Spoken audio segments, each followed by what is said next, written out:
Starting में तो हम बहुत मोटिवेटेड होते हैं कि हमें ये पोस्ट चाहिए और ये पढ़ाई करनी है, लेकिन जो ये मोटिवेशन है ये आपका ऐसा नहीं कि परमानेंट है, कि बहुत ऐसा टाइम आएगा जब आपको ऐसा लगेगा कि मेरी जिंदगी क्या है, कि मैं सुबह उठती हूँ, पढ़ती हूँ, फिर खाना खाती हूँ, फिर सो जाती हूँ, तो वो बहुत मोनोटोनस लाइफ हो जाती है। तो उस टाइम पीरियड में आपको बहुत ऐसी जरूरत होती है कि आपको बार बार कोई मोटिवेशन कहीं से मिलता रहे। तो इसलिए मैं वीडियोस देखती थी मोटिवेशन से रिलेटेड। लॉ एक ऐसा कोर्स है जहां आप ज्यादा अवेयर होते हो कि आपको जो जागरूक रहने का और अपने अधिकारों को जो ज्यादा नॉलेज है वो आपको लॉ के फील्ड में मिलता है। अक्सर ये देखने को मिलता है कि जब लड़के और लड़के की पढ़ाई की बात होती है तो लड़के को ज्यादा प्रमोट किया जाता है। आपको बहुत लोग मिलेंगे जो आपको बहुत डराएंगे और घबराएंगे, लेकिन यदि आपका लक्ष्य है कि मुझे आरजेसी बनना है तो चाहे कितनी भी बाधाएं आए, लेकिन आप उन सबका सामना करें और अपनी तैयारी पे फोकस करें। नमस्कार, आज हम आपको एक ऐसी शख्सियत से मिलाने जा रहे हैं जो महज 24 साल की उम्र में राजस्थान न्यायिक सेवा आरजीएस में पहले ही प्रयास में परचम लहरा के अपना घर, परिवार, समाज व गांव का नाम रोशन किया है। आज हमारे साथ में हैं सालू शेखावत जी, जिनका आरजीएस में हाल ही में चयन हुआ है। सबसे पहले तो आपको बहुत बहुत बधाई एवं ढेर सारी शुभकामनाएं। आप अपने बारे में बताइए। सर, मेरा नाम शालू शेखावत है। मैं मेनली ज्ञानपुरा गांव की निवासी हूं और प्रेजेंटली हम जयपुर में रहते हैं। मैं जूनियर लीगल ऑफिसर हूं जेडीए में, और मेरा जो आरजेएस 2024 की भर्ती है उसमें आरजेएस में सिलेक्शन हुआ। आपने आरजीएस की तैयारी कब और कैसे की? मैंने अपनी आरजेएस की तैयारी है वो अपने कॉलेज के टाइम से, क्योंकि मेरा 5 ईयर लॉ कॉलेज था, तो उस टाइम से स्टार्ट कर दी थी। तो क्लासेस में जो भी सब्जेक्ट्स थे जो आरजेएस और मेरे लॉ के कोर्स में कॉमन है, तो वो मैंने तब से ही पढ़ना स्टार्ट कर दिया था। आपकी डेली स्टडी रूटीन क्या थी? मेरा स्टडी रूटीन ये हुआ करता था कि मैं सुबह मैं मेनली लाइब्रेरी जाके पढ़ती थी, क्योंकि मेरे घर, हम जैसे जॉइंट फैमिली रहते हैं तो इतना एक एनवायरनमेंट नहीं मिल पाता कि इंसान पढ़ पाए। तो मैं सुबह 8 से 2 बजे लाइब्रेरी जाती थी फर्स्ट शिफ्ट में, और फिर उसके बाद मैं 2 से 4 घर आकर और 4 से 9 बजे तक वापस लाइब्रेरी में पढ़ा करती थी। आपने कौन सी कोचिंग या स्टडी मटेरियल का उपयोग किया? मैंने कोचिंग तो कहीं से नहीं ली, मेरे जो कॉलेज के टीचर्स हैं उन्हीं से पढ़ा, और हमारे लॉ में बेयरएक्ट्स होते हैं, तो मैंने अपनी जो सारी स्टडी है वो बेयरएक्ट्स से की, और इसके अलावा कुछ रेफरेंस बुक्स हैं जो लॉ के फील्ड में बहुत प्रिस्क्राइब्ड होती है, उनसे पढ़ाई की मेनली। तैयारी के दौरान आपको कौन कौन सी कठिनाइयों का सामना करना पड़ा? कि है ना, हम स्टार्टिंग में तो हम बहुत मोटिवेटेड होते हैं कि हमें ये पोस्ट चाहिए और ये पढ़ाई करनी है, लेकिन जो ये मोटिवेशन है ये आपका ऐसा नहीं कि परमानेंट है, कि बहुत ऐसा टाइम आएगा जब आपको ऐसा लगेगा कि मेरी जिंदगी क्या है, कि मैं सुबह उठती हूँ, पढ़ती हूँ, फिर खाना खाती हूँ, फिर सो जाती हूँ, तो वो बहुत मोनोटोनस लाइफ हो जाती है। तो उस टाइम पीरियड में आपको बहुत ऐसी जरूरत होती है कि आपको बार बार कोई मोटिवेशन कहीं से मिलता रहे। तो इसलिए मैं वीडियोस देखती थी मोटिवेशन से रिलेटेड।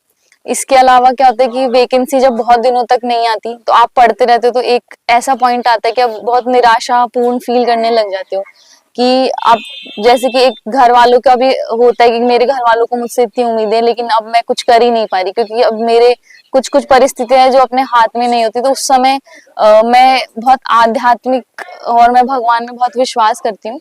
तो उस टाइम पीरियड में ये सोचती थी कि अगर भगवान कोई चीज डिले कर रहा है तो उनने कुछ अच्छा ही सोचा होगा।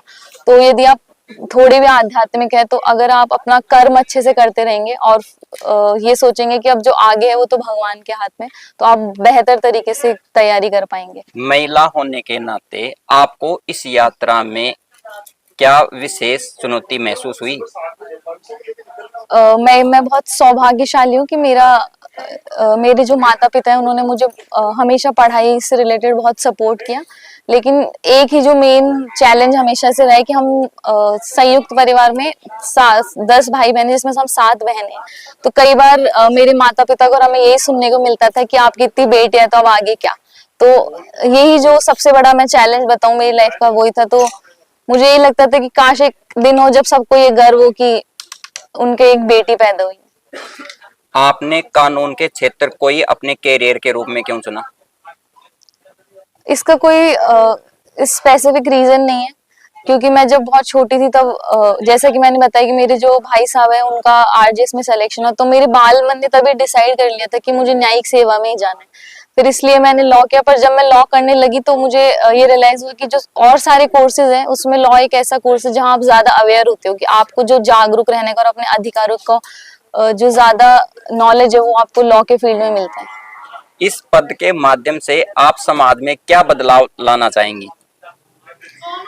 इस पद के माध्यम से जो भी हमें रिस्पॉन्सिबिलिटीज दी जाएंगी उन्हें मैं बहुत अच्छे से निभाऊंगी और मेरा ये प्रयास रहेगा कि हमेशा मैं न्याय कर पाऊँ। संविधान का कौन सा अनुच्छेद आपको सबसे महत्वपूर्ण लगता है और क्यों? मुझे संविधान का जो अनुच्छेद 14 है वो बहुत महत्वपूर्ण लगता है क्योंकि वो समानता की बात करता है। तो हमारे जो भारतीय समाज है उसमें अब तो हम बहुत आगे बढ़ चुके हैं, लेकिन अक्सर ये देखने को मिलता है कि जब लड़के और लड़की की पढ़ाई की बात होती है तो लड़के को ज्यादा प्रमोट किया जाता है। तो अनुच्छेद 14 एक ऐसा अनुच्छेद है जो इस डिस्क्रिमिनेशन को खत्म करता है कि जो लड़के और लड़कियां उन्हें समान पढ़ने का अधिकार मिलता है। आपके प्रेरणा कौन रहे जिसने आपको आरजीएस बनने की प्रेरणा दी? मेरे प्रेरणा स्रोत मेरे भाई साहब हैं जो आरजेएस है, शक्ति सिंह शेखावत, उनसे मुझे प्रेरणा मिली। और जो तैयारी के समय और जो भी मेरे लाइफ से रिलेटेड जो भी चीजें थी उसमें मैंने मेरे बड़े पापा श्री भागीरथ सिंह शेखावत हैं उनके जो लाइफ के इंस्टेंसेस हैं उनसे बहुत प्रेरणा ली। आपकी इस सफलता के बाद आपके परिवार, रिश्तेदार एवं दोस्तों की क्या प्रतिक्रिया थी?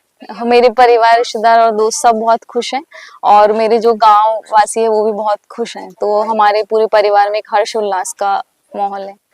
क्या आपने तैयारी के दौरान सोशल मीडिया से दूरी बनाई थी? हाँ, मैं मेरा जब भी कोई एग्जाम बहुत करीब होता था, स्टार्टिंग में जब मैंने तैयारी स्टार्ट की तब तो मैंने बिल्कुल ही सोशल मीडिया बंद कर दिया था। लेकिन क्योंकि सफर थोड़ा लंबा रहा तो उस बीच में मैं बीच बीच में सोशल मीडिया के यूज करती थी।